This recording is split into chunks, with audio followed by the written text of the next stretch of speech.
Si hay dos conceptos bíblicos que deben ser claramente distinguidos, aunque nunca separados, son la ley moral de Dios y el Evangelio. Cuando nosotros hablamos de la ley moral de Dios, nos estamos refiriendo a ese conjunto de normas morales reveladas por Dios en su palabra y que se encuentran codificada y sintetizada en los 10 mandamientos. No tendrás dioses ajenos delante de mí, no te harás imagen de cosas de arriba en los cielos ni abajo en la tierra, no tomarás el nombre de Dios en vano, guardarás el día de reposo, honra a tu padre y a tu madre, no matarás. Ustedes conocen los 10 mandamientos. Esos mandamientos son un reflejo del carácter santo de Dios y por lo tanto son los que deben regir la vida del hombre que fue creado a su imagen y semejanza.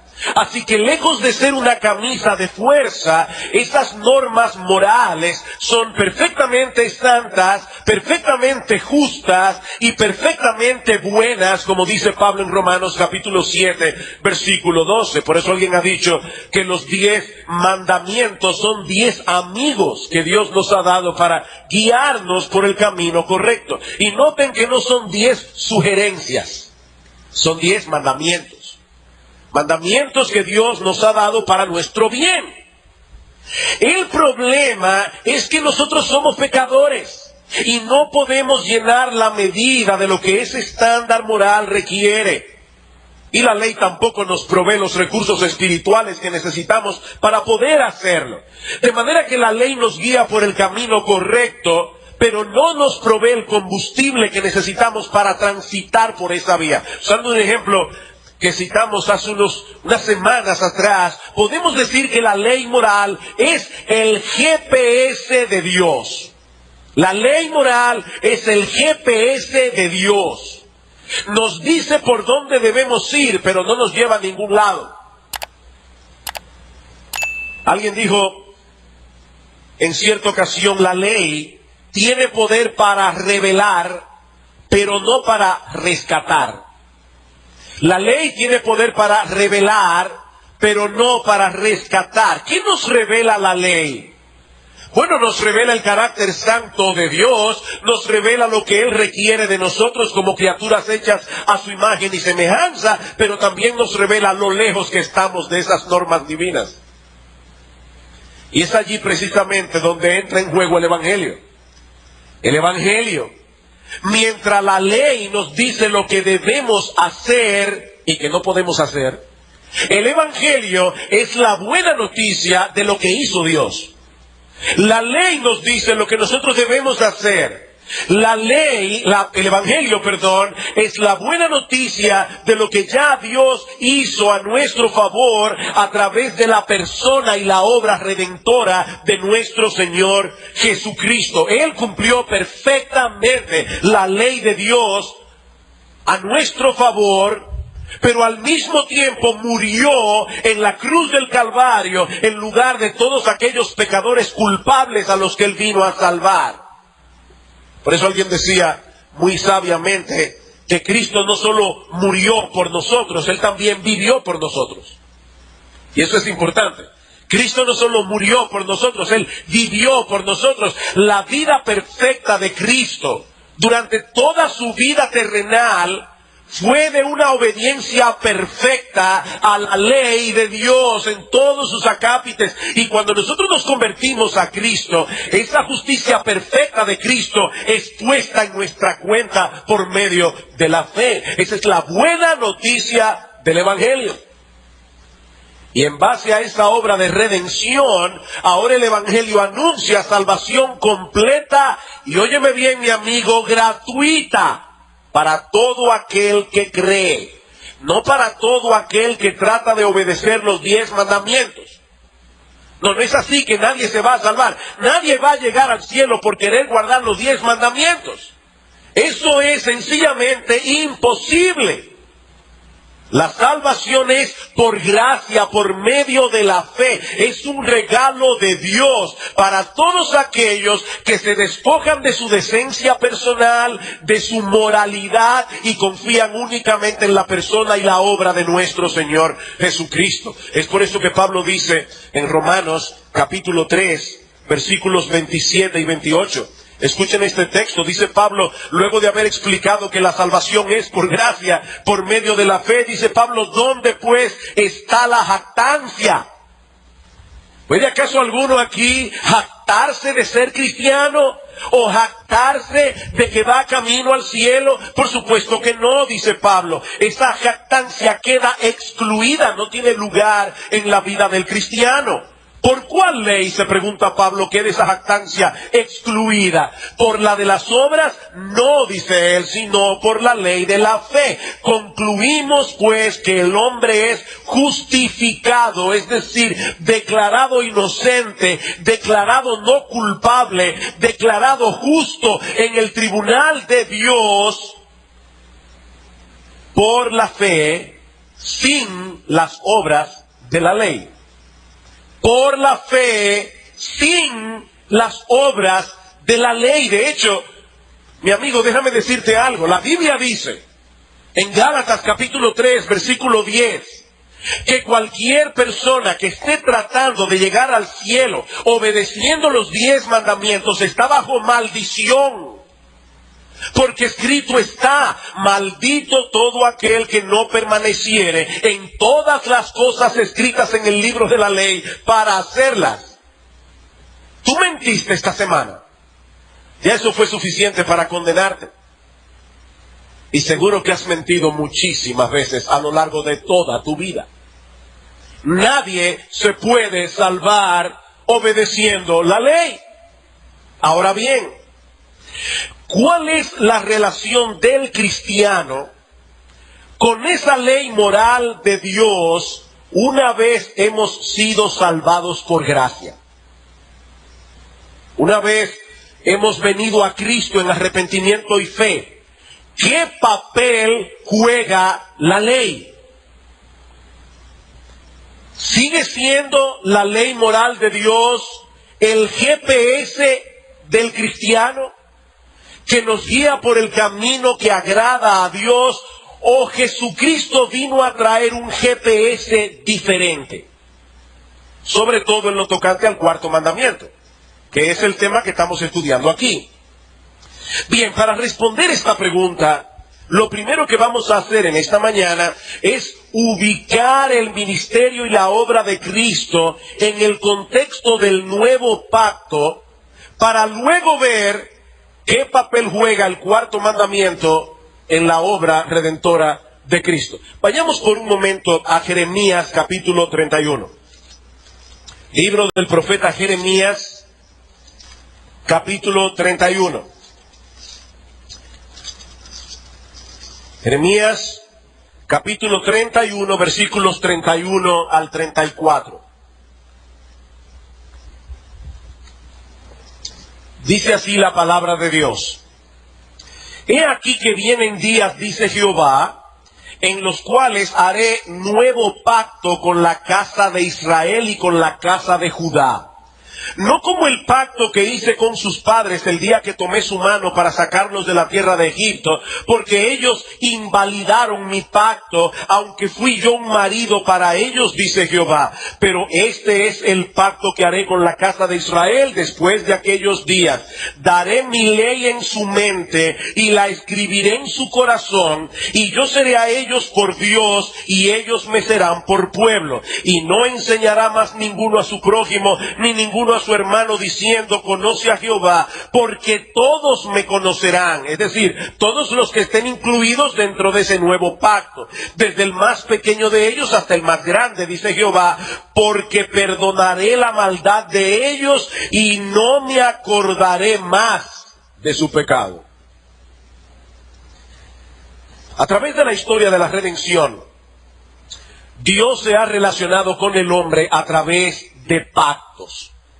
De ahí la importancia enorme que tiene este concepto si queremos interpretar correctamente la palabra de Dios. Ahora, cuando nosotros mencionamos la palabra pacto en el día de hoy, de inmediato solemos pensar en una especie de acuerdo entre dos o más personas.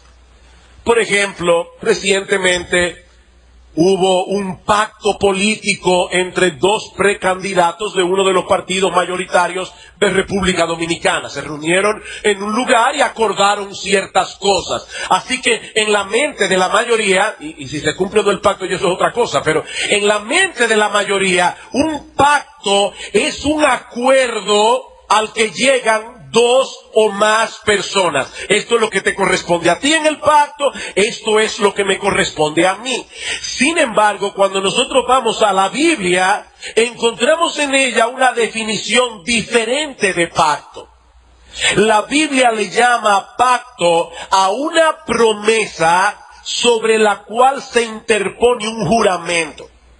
Yo prometo y juro que voy a cumplir la promesa que he hecho. Yo no tengo el tiempo para demostrar ampliamente en la Biblia que esa es la definición bíblica de pacto, pero les pido solamente que vayan conmigo a Hebreos capítulo 6, dejando su dedo en Jeremías 31.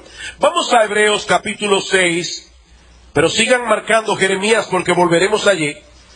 Dice en Hebreos, refiriéndose al pacto que Dios hizo con Abraham,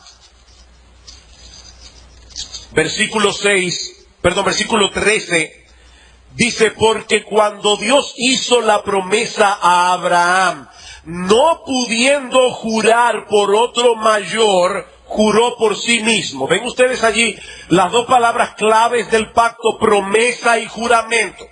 Ahora, cuando yo juro por Dios. La pregunta es, ¿y Dios por quién jura?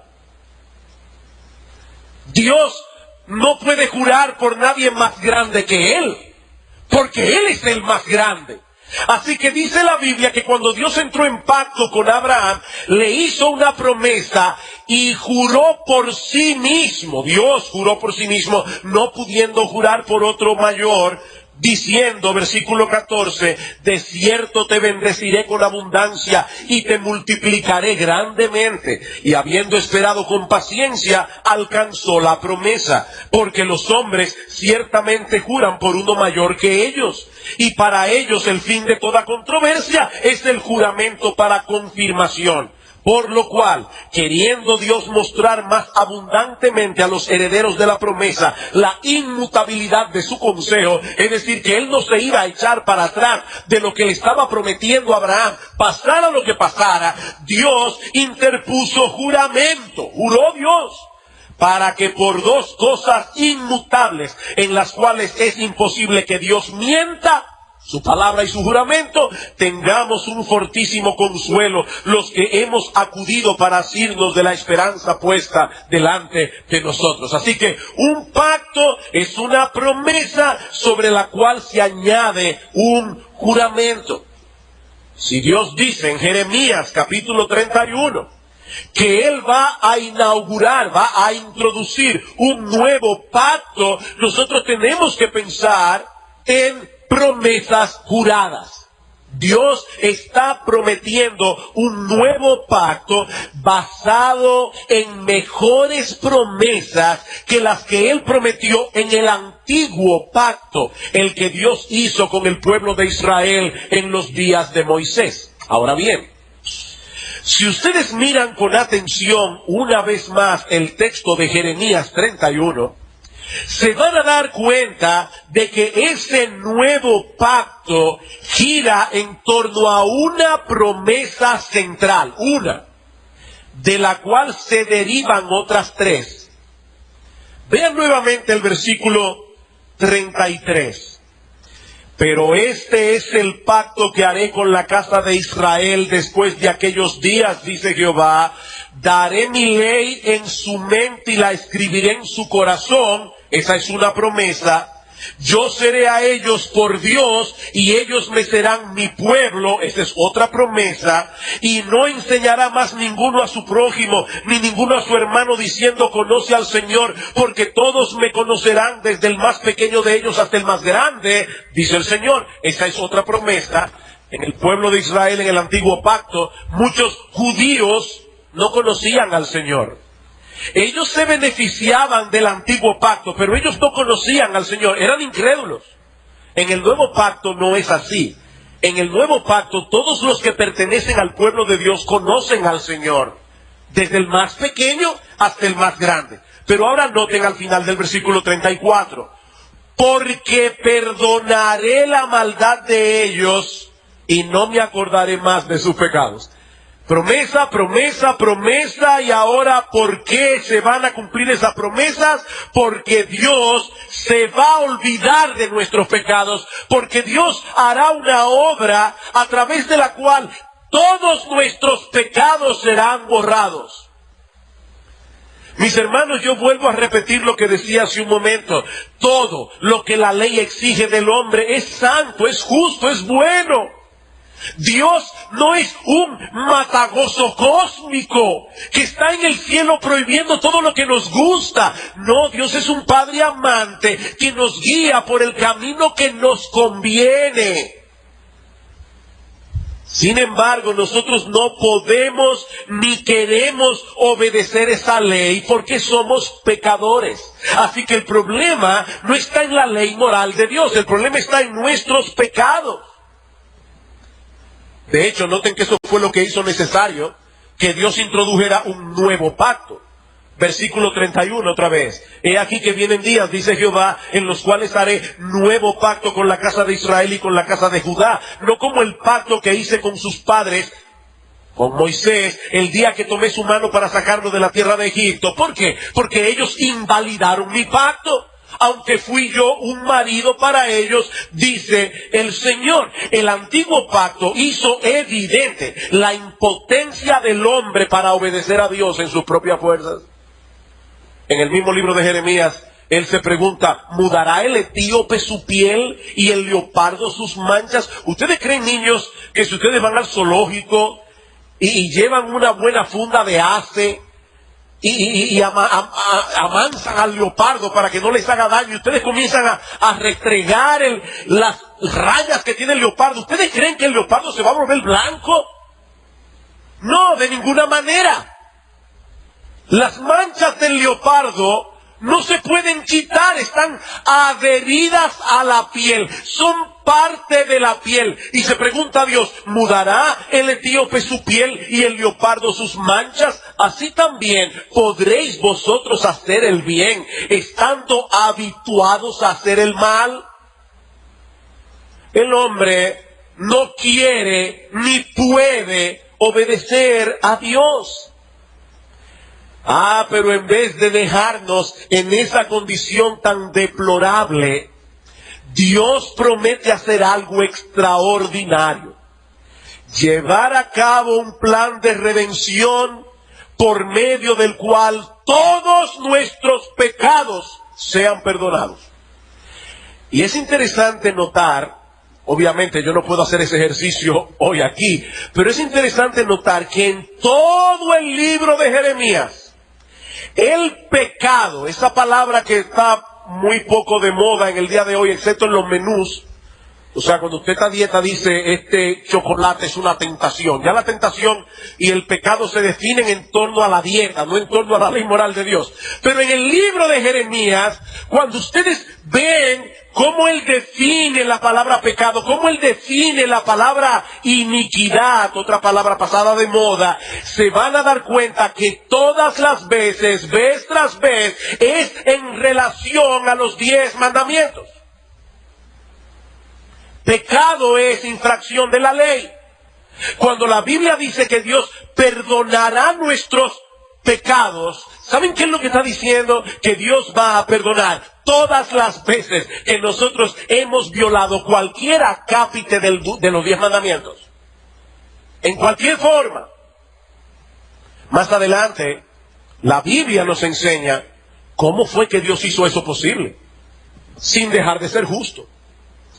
Porque no es tan sencillo para Dios como decir, yo me voy a hacer de la vista gorda, ven mi hijo, ven que yo no te voy a mandar al infierno. No, Dios no puede hacer eso, porque si lo hace, Él mismo estaría violando su ley. No, Dios envió a su hijo, hecho hombre, para que Él pagara en la cruz del Calvario la penalidad que tú y yo merecemos por causa de nuestro pecado, por causa de todas las veces que hemos violado la ley de Dios. Por eso es que en Hebreos capítulo 10, versículo 14 dice, porque con una sola ofrenda, la ofrenda del cuerpo de Cristo en la cruz del Calvario, Él hizo perfectos para siempre a los santificados. ¿Y saben cuál texto cita el autor de Hebreos para probar su punto? Jeremías 31. Jeremías 31. Y dice el autor, porque eso fue lo que Él prometió, perdonar todos nuestros pecados. Ahora bien, Dios no solamente promete perdonar todas las veces que nosotros hemos violado su ley moral, sino que también promete escribir esa ley en nuestra mente y en nuestro corazón.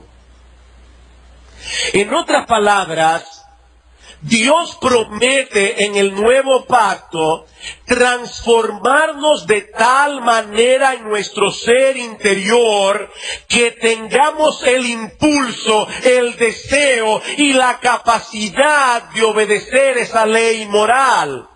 Y ahora escuchen, no por temor al castigo, sino por amor a Él. No por temor al castigo, sino por amor a Él. Escuchen una vez más el conocidísimo pasaje de Deuteronomio capítulo 6, un texto que nosotros solemos citar cada vez que estamos predicando acerca de la crianza de los hijos. Pero yo quiero que ustedes noten algo distinto ahora en este pasaje. En los versículos 1 al 3, no los voy a leer porque no tenemos el tiempo, pero en los versículos 1 al 3, Dios insiste, yo quiero que ustedes guarden mi ley, yo quiero que ustedes obedezcan mi ley. Pero ahora dice en el versículo 4, oye Israel, Jehová nuestro Dios, Jehová uno es, y amarás a Jehová tu Dios de todo tu corazón y de toda tu alma y con todas tus fuerzas, y estas palabras que yo te mando hoy estarán sobre tu corazón. Dios quería desde el principio que nosotros obedeciéramos de corazón. Y más adelante en Deuteronomio capítulo 30, versículo 6, dice, y circuncidará Jehová tu Dios tu corazón y el corazón de tu descendencia, para que ames a Jehová tu Dios con todo tu corazón y con toda tu alma, a fin de que vivas. Mis hermanos, déjenme decirles algo a los amigos que nos visitan en esta mañana. Lo que Dios demanda de nosotros no es simplemente que nos conformemos externamente a un patrón de conducta. Un hombre puede no serle infiel a su esposa físicamente, pero puede ser infiel a ella en su mente y en su corazón, codiciando a otra mujer. Bien, lo que Dios quiere de nosotros no es simplemente que nosotros nos guardemos de las prácticas externas que se conforman a la ley. Dios quiere una obediencia que surja, que fluya de nuestro interior, movida por el amor a Él. Esa es la misma conexión que hace nuestro Señor en Mateo 22. Un intérprete de la ley se acerca a Cristo y le pregunta, Maestro, ¿cuál es el mandamiento más importante de la ley? Jesús le dijo, amarás al Señor tu Dios con todo tu corazón, Deuteronomio 6, con todo tu corazón y con toda tu alma y con toda tu mente. Este es el primero y grande mandamiento. Y el segundo es semejante, amarás a tu prójimo como a ti mismo. De estos dos mandamientos depende toda la ley y los profetas. He ahí, mis hermanos, un resumen de lo que la ley de Dios exige de nosotros: amarlo a Él, amar al prójimo. El que ama a Dios y ama al prójimo va a cumplir los 10 mandamientos. Pero nosotros no podemos hacer eso, porque nosotros no amamos a Dios de corazón desde el día que nacimos. Y yo sé que aquí debe haber personas que dicen, bueno, pues déjame decirte algo. Yo amo a Dios desde chiquito. No, el hombre ama a un Dios que él se fabrica en su mente y en su corazón, no al Dios de la Biblia. La Biblia dice claramente que nosotros nacemos aborreciendo a ese Dios porque nacemos siendo pecadores. Así que el hombre no puede obedecer los mandamientos por amor a Dios, a menos que Dios circuncide el corazón. En palabras más sencillas, a menos que Dios transforme por completo el asiento mismo de nuestra personalidad. Y mis hermanos, eso es exactamente lo que Dios promete hacer en el nuevo pacto. Transformarnos de tal manera en nuestro ser interior que podamos obedecer sus mandamientos motivados por el amor a Él, no por temor al castigo. Por eso dice unos comentaristas del Antiguo Testamento, que son dos autoridades, Gill y Delitzsch. Ellos dicen la diferencia entre los dos pactos, el antiguo y el nuevo, en lo que respecta a la ley moral, es que en el antiguo pacto, esa ley era un código externo a nosotros, escrito en 2 tablas de piedra, mientras que en el nuevo pacto ha venido a ser un principio interno de vida. ¿Escucharon eso? En el antiguo pacto eran 2 tablas de piedra externas a nosotros que nos decían, esto es lo que tú tienes que hacer. Ahora Dios ha tomado esa ley y la ha escrito con su propio dedo en nuestro corazón para que venga a ser un principio interno de vida. ¿Cuándo entró en vigor ese nuevo pacto? Cuando nuestro Señor Jesucristo murió por nosotros en una cruz y resucitó al 3er día. La semana pasada, en la tarde, nosotros estábamos celebrando la cena del Señor. Y decíamos, nosotros celebramos esa cena porque Cristo lo mandó. En Lucas capítulo 22, versículo 20, cuando el Señor estaba instituyendo esa santa cena, Él dijo, esta copa es el nuevo pacto en mi sangre que por vosotros se derrama.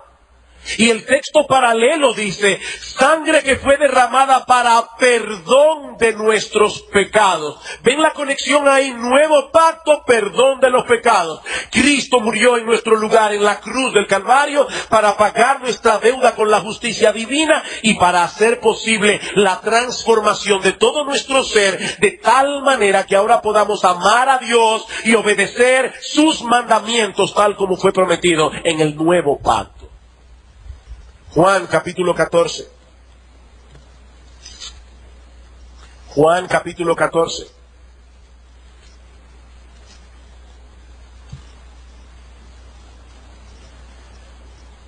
Versículo 15. Si me amáis, guardad mis mandamientos. El amor a Dios no se define en la Biblia como un sentimiento místico, abstracto, etéreo. Dice Cristo, tú me amas, guarda mis mandamientos.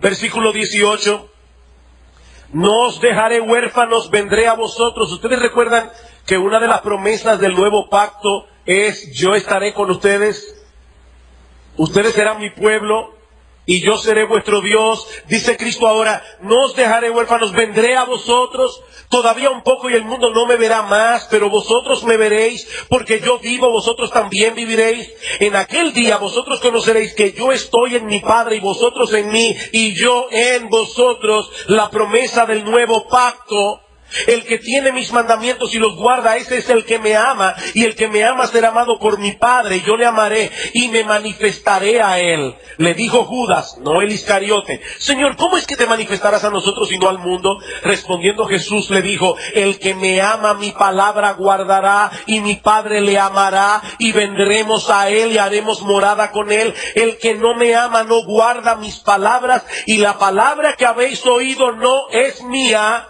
sino del Padre que me envió. Cristo no vino a traer un nuevo GPS.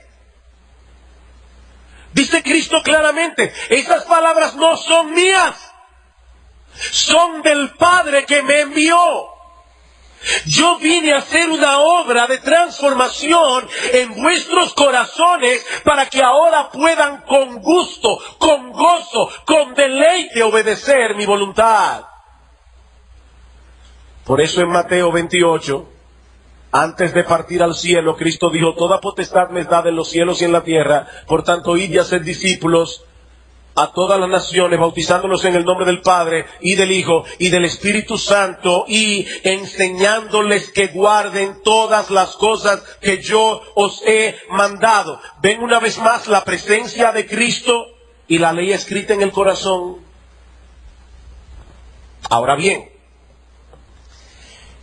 ¿incluyó Jesús el cuarto mandamiento en ese GPS que Él puso en nuestra mente y en nuestro corazón?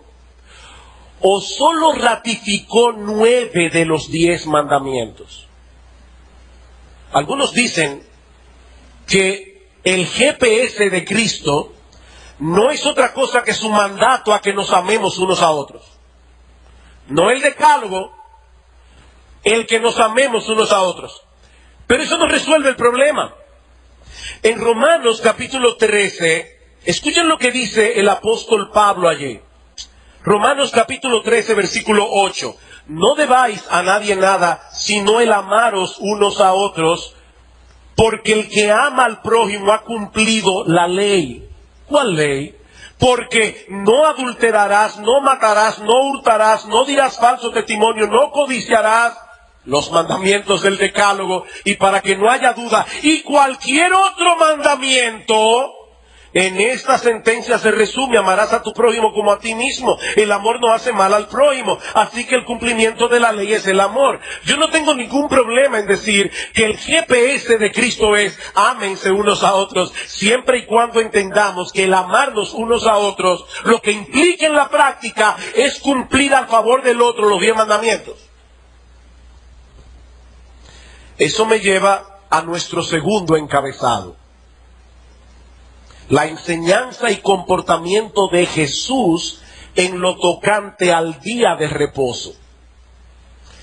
Y aquí, hermanos, es importante que nosotros entendamos que el comportamiento de Jesús durante su ministerio en lo tocante al día de reposo era como el de cualquier judío piadoso de su época.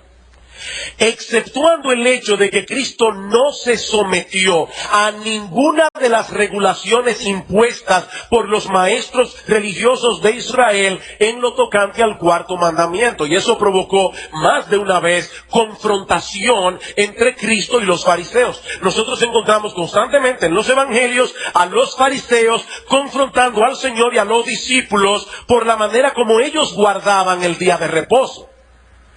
Sin embargo, mis hermanos, es importante insistir en que Cristo nunca violó ningún mandamiento del decálogo, porque de haberlo hecho ya no hubiese podido ser nuestro Salvador. Se trataba más bien de una confrontación entre Cristo y la tradición de los judíos. Tradiciones que fueron puestas por escrito en un libro conocido como la Mishnah, en donde los maestros religiosos de Israel establecían hasta en el más mínimo detalle la manera como los israelitas debían guardar el sábado. Si yo no recuerdo mal, la Mishnah contiene 24 capítulos solamente con respecto al día de reposo. Para que ustedes tengan una idea, Alfred Edersheim, que es un judío convertido al Señor, escribió lo siguiente acerca de lo que dice la Mishnah. Oigan esto, hermanos, sobre todo ustedes, hermanas. Una mujer no puede salir con adornos que pudiera quitarse en la calle, como una diadema, a menos que esté unida al sombrero. Porque si lleva a un arete que se lo puede quitar y está cargando algo, y eso estaba prohibido en el día de reposo, no llevarás carga ninguna.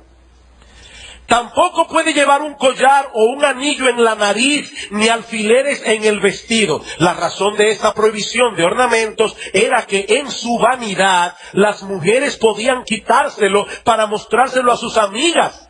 Y entonces, olvidándose del día, llevarlos en la mano, lo cual sería una carga. Las mujeres tienen prohibido también mirarse en el espejo en sábado, porque podrían descubrir una cana e intentar arrancársela, y eso sería un trabajo. O lo que sería peor, un pecado más grave, una mujer puede andar por su patio, pero no por la calle con una peluca, porque eso también sería una carga. De modo similar, un hombre no puede llevar calzado de madera con clavos o solo un zapato, porque eso implicaría trabajo. No es legal limpiar el fango de los zapatos, porque también sería un trabajo, con la excepción quizá de hacerlo con el reverso de un cuchillo.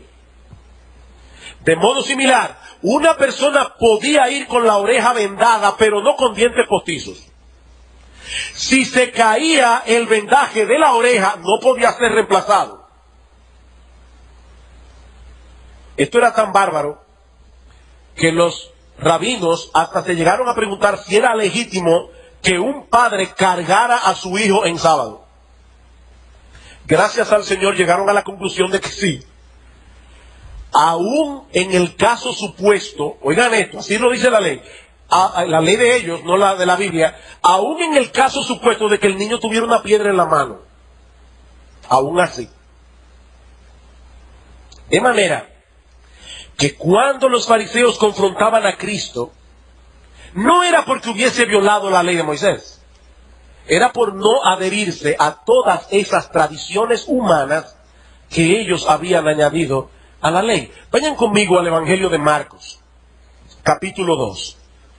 Marcos, capítulo 2. Este es un texto clave en cuanto al tema que estamos tocando hoy aquí.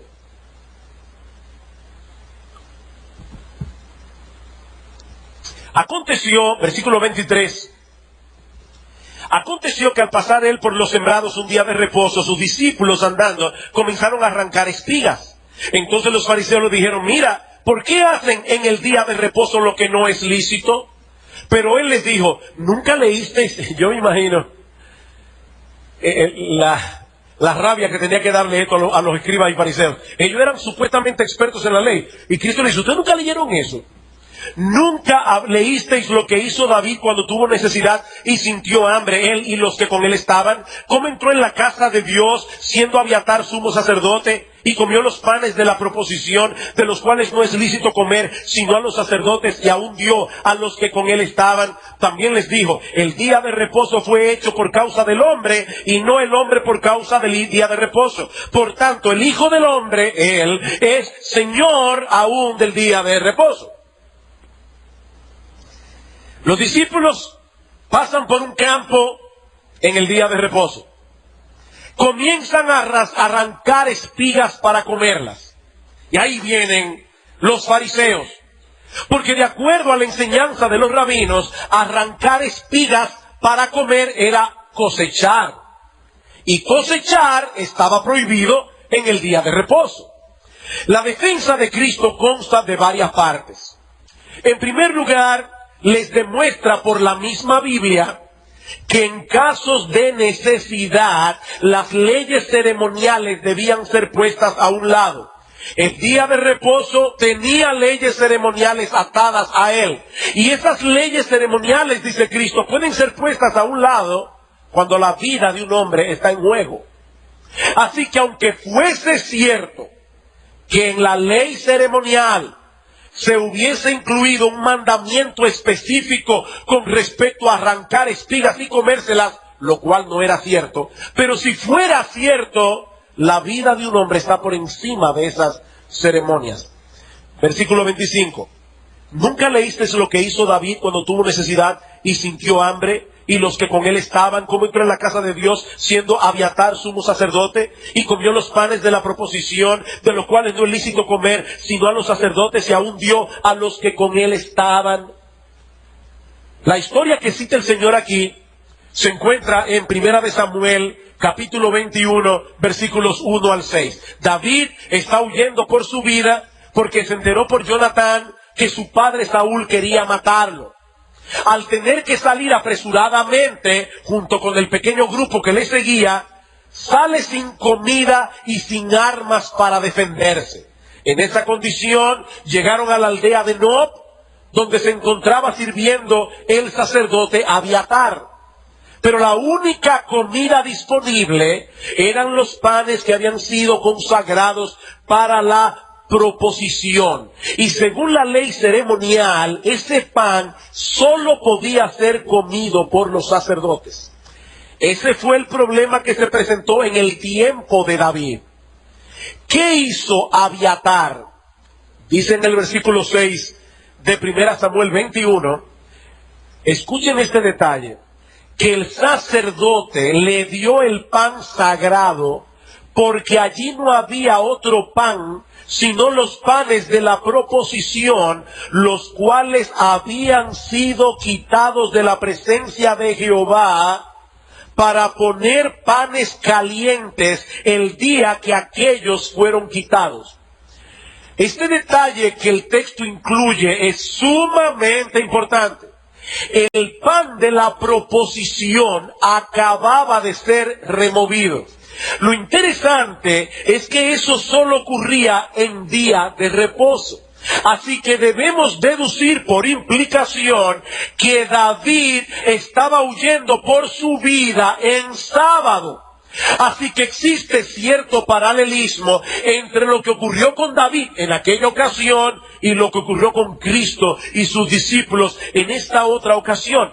Y si David pudo hacer en ese momento de verdadera necesidad uso de los panes sagrados, ¿cuánto más nuestro Señor Jesucristo? De manera que aunque fuese cierto que la ley prohibía que los discípulos del Señor arrancaran espigas para comer, lo cual, repito, no era cierto porque la ley no decía eso, aún así la acción del Señor estaría justificada. Pero hay algo más en este pasaje. El Señor continúa su defensa trayendo a colación el propósito por el cual Dios instituyó el día de reposo. Versículo 27. También les dijo, el día de reposo fue hecho por causa del hombre, no el hombre por causa del día de reposo. Los maestros religiosos de Israel habían transformado esta ordenanza en un tirano con un montón de exigencias y regulaciones. Pero eso no fue lo que el Señor intentó que fuese. El hombre como hombre necesita un día de reposo. Cristo nunca negó eso. No es el judío el que necesita apartar un día de cada 7, es el hombre. Esta ordenanza va a ser necesaria mientras el hombre sea hombre. Cuando lleguemos al cielo, nosotros vamos a gozar de un sabbat eterno. Pero mientras estemos aquí en la tierra, vamos a tener la necesidad de guardar ese reposo semanal. Pero el argumento más importante es el que Cristo trae a colación en el versículo 28. Por tanto, el Hijo del Hombre es Señor aún del día de reposo. ¿Por qué ese por tanto? O porque él acaba de decir que el día de reposo lo hizo Dios. ¿Y quién es Cristo? Dios hecho hombre. Por lo tanto, él es, no será, ni fue, es Señor del día de reposo. Los fariseos estaban acusando a los discípulos de haber violado el día de reposo. Pero el Señor les hace ver que fue Dios, Él es Dios, quien instituyó y diseñó ese día, no los rabinos. Por lo tanto, Jesús, como el Dios encarnado, tiene plena autoridad sobre el día de reposo. Es como si el Señor les estuviera diciendo: ustedes los fariseos acusan a mis discípulos de haber violado el Sabbat. Pero ¿qué derecho tienen ustedes de hacer esa acusación si el día de reposo es parte de mi ley? Yo fui quien la publiqué en el Sinaí. Es por mi autoridad que esta ley se sostiene. El hecho de que yo esté satisfecho con la conducta de ellos ya es suficiente para probar su inocencia.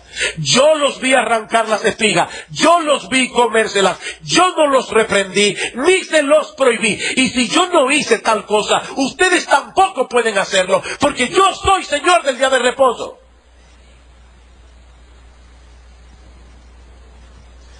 Un razonamiento similar es el que encontramos en Juan capítulo 5. Juan capítulo 5.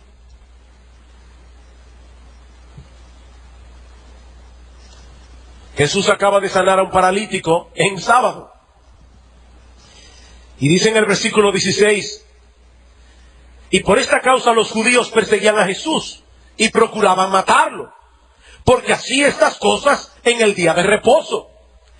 Y Jesús les dijo, les respondió: mi Padre hasta ahora trabaja y yo trabajo.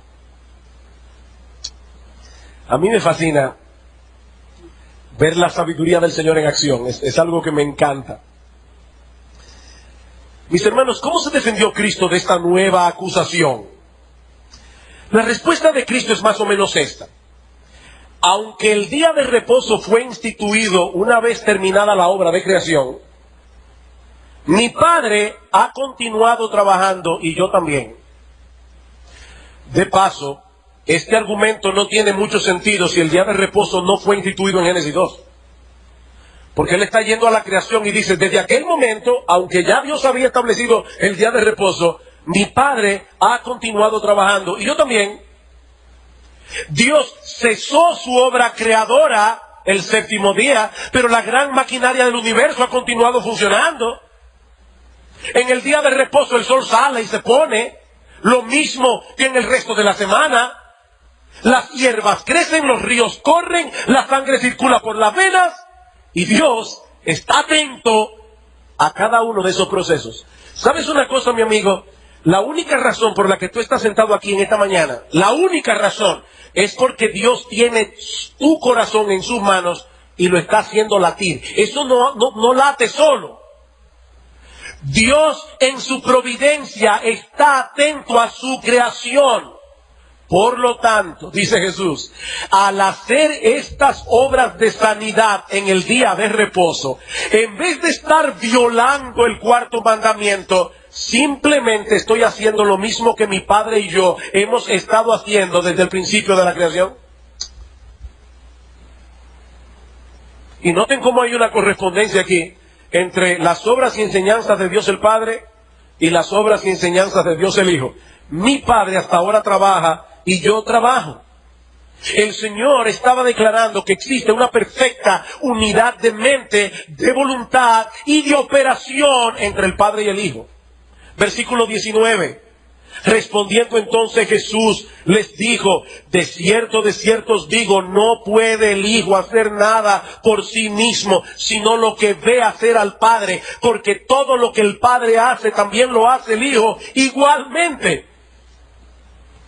En otras palabras, yo y el Padre, dice Cristo, somos de una misma mente. Mi Padre y yo diseñamos el día de reposo por causa del hombre. Por tanto, en mi calidad de Mesías y como Dios encarnado, yo soy Señor del día de reposo. Yo tengo autoridad sobre esta ordenanza, lo mismo que sobre el resto de todas las otras ordenanzas de la ley, porque esa es mi ley. Hace unas semanas estaba discutiendo con un buen amigo mío, a quien quiero mucho, no es de aquí, de la iglesia. Estábamos discutiendo sobre la permanencia del decálogo. Y él, que no cree en la permanencia del decálogo, me dio este argumento. Me dice: mira, Sohel, la ley de Cristo y la ley mosaica, los 10 mandamientos, son muy similares. Hechos tan similares que según este argumento solamente le falta el cuarto mandamiento. O sea, son 9 de 10. Yo te lo voy a poner de esta manera, me dice a mí. Imagínate lo que sucedió en América cuando los peregrinos llegaron allí. Ellos todavía estaban bajo la corona inglesa hasta que vino la guerra de independencia. A partir de ese momento, los Estados Unidos de Norteamérica se independizaron de la monarquía inglesa. A partir de ese momento, los americanos estaban bajo la nueva ley promulgada en este nuevo país. Ahora es muy probable, me decía él a mí, que las leyes promulgadas en los Estados Unidos de Norteamérica recién creados eran muy similares a la monarquía inglesa, pero ahora los americanos obedecían a una nueva ley. Y yo le decía, mire, ese argumento tuyo está fantástico, excepto por una cosa. Y es que cuando nosotros comparamos esa analogía con la Biblia, hay una enorme diferencia, porque el monarca sigue siendo el mismo. El monarca sigue siendo el mismo. Porque Cristo es Dios hecho hombre. No es otro monarca. Mis hermanos, Jesús no tiene un carácter moral distinto del Padre. Y por lo tanto su ley moral no puede ser distinta a la ley moral que fue instituida en el antiguo pacto. De haber instituido una nueva ley moral, el Señor habría redefinido el pecado, porque el pecado es infracción de la ley. Pero Cristo no vino a redefinir el pecado. Cristo vino a morir en nuestro lugar por todas las veces que tú y yo violamos esa ley moral ya existente, resumida y codificada en los 10 mandamientos. Mateo capítulo 5.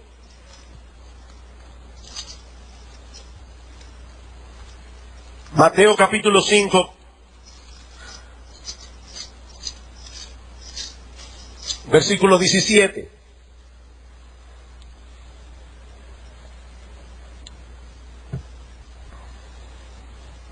Hermano, yo estoy consciente, créame, muy consciente de que este estudio, o estos estudios que hemos estado llevando del Día del Señor, ameritan un trabajo mental. Ustedes van a salir cansados de aquí, yo también. De hecho, más cansado, porque ya me cansé en el resto de la semana tratando de poner esto en orden. Pero hermanos, esto es crucial. Esto es trascendental. Estamos hablando aquí de la manera como yo agrado a Dios, a mi Dios. ¿Qué dice Cristo en Mateo 5:17? No penséis que he venido para abrogar la ley o los profetas. Yo no he venido para abrogar, sino para cumplir. Porque de cierto os digo que hasta que pasen el cielo y la tierra, ni una jota ni una tilde pasará de la ley hasta que todo se haya cumplido. De manera que cualquiera que quebrante uno de estos mandamientos muy pequeños, y así enseña a los hombres, muy pequeño será llamado en el reino de los cielos. Mas cualquiera que los haga y los enseñe, este será llamado grande en el reino de los cielos. Porque os digo que si vuestra justicia no fuere mayor que la de los escribas y fariseos, no entraréis en el reino de los cielos.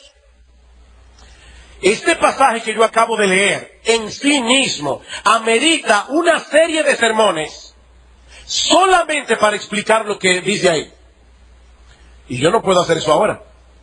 Pero al menos yo quiero que ustedes noten dos cosas que se hacen evidentes en el contexto. Por un lado, noten que el Señor se tomó la molestia de interpretar correctamente algunos mandamientos del Decálogo a partir del versículo 21. Dice, oísteis que fue dicho a los antiguos, no matarás. Eso lo dicen los 10 mandamientos. Y cualquiera que matare será culpable de juicio. No, ya eso no lo dicen los 10 mandamientos. Eso lo decían los rabinos. ¿Para qué? Para quitarle al sexto mandamiento la connotación interna y espiritual.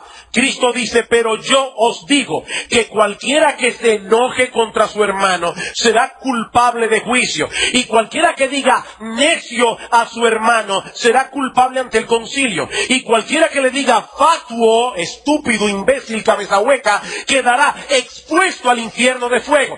¿Qué es lo que el Señor está haciendo aquí? ¿Anulando el mandamiento o más bien interpretando correctamente todo lo que ese mandamiento implica. Y lo mismo vemos con el adulterio. Oísteis que fue dicho, no cometerás adulterio, pero eso no es lo que dice el decálogo. El decálogo dice, no adulterarás. Y eso se puede hacer sin cometer un adulterio físico. Eso se puede hacer en la mente y en el corazón. Así que por un lado, vemos que la intención del Señor aparentemente no era anular los 10 mandamientos, sino confirmarlos. Ahora, noten también en ese mismo pasaje que el Señor declara aquí que la obediencia que Él espera de los suyos no era inferior, sino superior a la de los escribas, a lo que las escribas y fariseos rendían a la ley moral. Dice en el versículo 20, porque os digo que si vuestra justicia no fuere mayor que la de los escribas y fariseos, no entraréis en el reino de los cielos. ¿Sabe lo que eso significa? Déjeme ponérselo en palabras más simples. Imagínese que usted tiene un hijo que canta bien y usted quiere entrenarlo, lo lleva a un maestro. Y ese maestro le dice de entrada, mira, el requisito para entrar en esta escuela de canto es muy simple. Tú tienes que cantar mejor que Plácido Domingo. Si es así, no hay problema. O en la academia que tiene nuestro hermano Alberto. ¿Tú quieres que yo toque violín? No hay problema. Solamente que tiene que tocar mejor que Hasha Haifa. Pero después de todo está bien. Cristo está diciendo aquí a los judíos que veían a los fariseos y a los escribas como el non plus ultra de la obediencia a la ley. Dice, miren, si la obediencia de ustedes no es superior a la de ellos, ustedes no van a entrar en el reino de los cielos. ¿Qué? ¿Cómo así? Muy sencillo. En primer lugar, la de los fariseos era una obediencia legalista. Ellos creían que serían aceptados por Dios en base a su obediencia a la ley moral.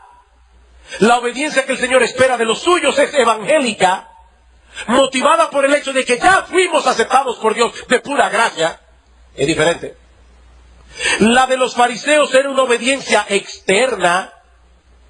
Ellos se preocupaban por todos los mandamientos que se veían, porque ellos estaban buscando el aplauso de la gente. Pero al mismo tiempo, el Señor dice aquí, no, la obediencia que yo espero de los míos incluye las motivaciones y los pensamientos. No es una obediencia externa, es una obediencia interna. La de los fariseos era una obediencia parcial. Ellos le daban importancia, como yo acabo de decir, a los mandamientos que se veían. Cristo dice, pero descuidaron la misericordia y la fe. La de los fariseos era una obediencia hipócrita, porque no era motivada por el amor a Dios o el amor al prójimo, sino por amor a su propia reputación. La que el Señor espera de los suyos es una obediencia sincera, que no procura hacer otra cosa que tener la sonrisa de Dios, agradar a Dios. Señor, yo no voy a mirar ese programa de televisión porque quiero agradarte a ti. De manera que el Señor no vino a anular o rebajar las demandas de la ley moral. Cristo vino a redimirnos de la esclavitud del pecado y vivificar nuestros corazones para que ahora tengamos el deseo y la capacidad de hacer la voluntad de Dios. Eso es lo que dice Pablo en Romanos capítulo 8, versículo 4. Y me alegra que estaba leyendo estas semanas pasadas a una persona que no cree en la vigencia del día del Señor, sin embargo extrañamente interpreta este pasaje igual como yo lo voy a interpretar ahora. Dice en Romanos 8:1, ahora pues ninguna condenación hay para los que están en Cristo Jesús, los que no andan conforme a la carne, sino conforme al Espíritu, porque la ley del Espíritu de vida en Cristo Jesús me ha librado de la ley del pecado y de la muerte. Porque lo que era imposible para la ley, por cuanto era débil por la carne, ¿qué es lo que era imposible para la ley? Llevarme a obedecerla. ¿Porque había algún problema en la ley? No, dice Pablo, porque había un problema en mi carne, en mi naturaleza pecaminosa. Dios, enviando a su Hijo en semejanza de carne, de pecado, y a causa del pecado, condenó al pecado en la carne, para que la justicia de la ley, la justicia que la ley demanda, se cumpliese en nosotros, que no andamos conforme a la carne, sino conforme al Espíritu. Por el contexto es evidente que Pablo, no está hablando de la justificación por la fe, sino de la santificación. Esa justicia que la ley exige, ahora se cumple en nosotros por el Espíritu Santo que tenemos en nuestro corazón. Y uno de esos mandamientos estipula que apartemos un día de cada 7 para reposar y adorar. Cuando éramos esclavos del pecado, ese mandamiento era una carga insoportable, porque el deseo de nuestro corazón era mantener a Dios a raya, lo más lejos posible de nuestra vida. Pero ahora que estamos en Cristo y hemos gustado por nosotros mismos la bondad de nuestro Dios, y que es dichoso el hombre que en Él confía, como dice el Salmo 34:8, el día del Señor ha dejado de ser una carga para venir a ser un deleite y un enorme privilegio. Imagínate que un día recibes una carta de alguien que es muy importante para ti. Alguien a quien tú admiras profundamente. Y la carta te dice: fulano, yo quiero pasar un tiempo contigo. Te estoy invitando a que vengas a mi casa. Yo quiero estar un tiempo contigo. Piensa tú ahí mismo en tu asiento, alguien que tú admires profundamente. Y esa persona te dice: mira, dame la alegría de pasar un tiempo conmigo. ¡Wow! ¿Cómo tú reaccionarías? Puede ser el presidente de la República, puede ser a tu monarca, puede ser quien sea. ¿Cómo tú reaccionarías a la invitación? Ustedes se imaginan al individuo diciendo: óyeme, qué problema. Yo que tenía ese tiempo apartado para... Y ahí por lo que tú quieras, jugar tenis, lavar la ropa, lo que tú quieras. ¿Tú reaccionarías así? Porque si es así, estás evidenciando que en realidad esa persona, después de todo, no era tan importante para ti. No era tan importante. Óyeme, esa persona te está diciendo: fulano, óyeme, tú puedes venir a mi casa, que yo quiero pasar tiempo contigo. Oye, pero es que yo había hecho planes para ir al cine ese día.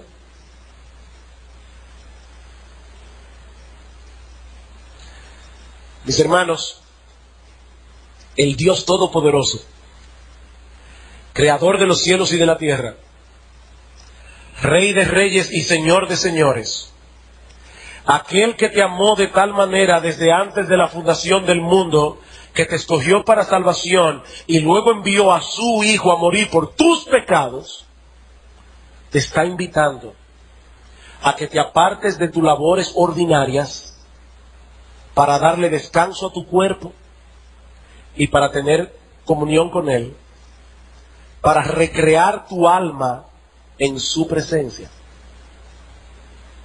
Esta tarde vamos a estudiar por qué el domingo y no el sábado. Pero mis hermanos, la carga de mi corazón y mi oración a Dios por esta iglesia es que el Señor aumente de tal manera nuestra pasión y nuestro deleite en Él, que nosotros podamos decir como el salmista: ¿a quién tengo yo en los cielos sino a ti? Y fuera de ti nada deseo en la tierra, nada.